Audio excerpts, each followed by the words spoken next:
Friends ಎಲ್ಲರಿಗೂ ನಮಸ್ಕಾರ. ನನ್ನ ಇವತ್ತಿನ ವ್ಲಾಗ್ನ ನಾನು ಈಗ ಸ್ಟಾರ್ಟ್ ಮಾಡ್ತಾ ಇದ್ದೀನಿ. ಇದು ಒಂದು ಕೆಲಸ ಬಾಕಿ ಇತ್ತು. ಏನಪ್ಪ ಅಂತಂದರೆ ಮೈಕ್ರೋವೇವ್ ಕ್ಲೀನಿಂಗು.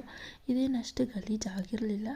ಸೊ ಆದರೂ ಎಲ್ಲ ಕ್ಲೀನ್ ಮಾಡಿದಾಗ ಇನ್ನೂ ಒಂದು ಕ್ಲೀನ್ ಮಾಡಬೇಕು ಅನ್ನೋದು ಸೊ ಹಾಗಾಗಿ ಫೈನಲಿ ಇವತ್ತಿಗೆ ಲಾಸ್ಟ್ ಡೇ ಆಫ್ ಕ್ಲೀನಿಂಗ್ ಅಂತಲೇ ಹೇಳ್ಬೋದು. ಮೈಕ್ರೋವೇವ್ನ ಕ್ಲೀನ್ ಮಾಡ್ತಾಯಿದ್ದೀನಿ. ಸೊ ನಮ್ಮ ಮನೇಲಿ ಇರುವಂತಹ ಮೈಕ್ರೋವೇವ್ ನಮ್ಮದು ಸ್ಯಾಮ್ಸಂಗ್ ಸ್ಮಾರ್ಟ್ ಓವೆನ್ ಅಂತಲೇ. ಸೊ ಇದನ್ನ ಹೇಗೆಲ್ಲ ಕ್ಲೀನ್ ಮಾಡ್ತೀನಿ ನೋಡಿ, ಇದರಿಂದ ನಿಮಗೂ ಕೂಡ ಹೆಲ್ಪ್ ಆಗ್ಬೋದು. ಹಾಗೆ ನಾನು ಇಲ್ಲಿ ಕ್ಲೀನ್ ಮಾಡೋಕ್ಕೆ ಮಿಸ್ಟರ್ ಮಸಲ್ನ ಯೂಸ್ ಮಾಡ್ತಾಯಿದ್ದೀನಿ. ಹಾಗೆ ಒಂದು ಸ್ಕ್ರಬ್ಬು. ಫಸ್ಟು ನಾನು ಔಟರ್ ಪಾರ್ಟ್ನ ಕ್ಲೀನ್ ಮಾಡಿಕೊಂಡು ಆಮೇಲೆ ನಾನು ಒಳಗಡೆ ಕ್ಲೀನ್ ಮಾಡ್ಕೊತೀನಿ.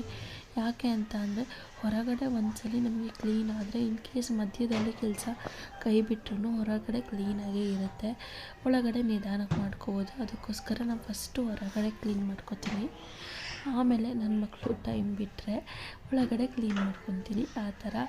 ಸೊ ನೋಡ್ಕೊಬನ್ನಿ ಹೇಗೆಲ್ಲ ಒಳಗಡೆ ಕ್ಲೀನ್ ಮಾಡ್ತೀನಿ ಮೈಕ್ರೋವೇವ್ನ ಅಂತ. ಸೊ ಈ ವಿಡಿಯೋಯಿಂದ ನಿಮಗೆ ಒಂದು ಸ್ವಲ್ಪನಾದರೂ ಹೆಲ್ಪ್ ಆಗುತ್ತೆ ಅನ್ನೋದು ನನ್ನ ಭಾವನೆ.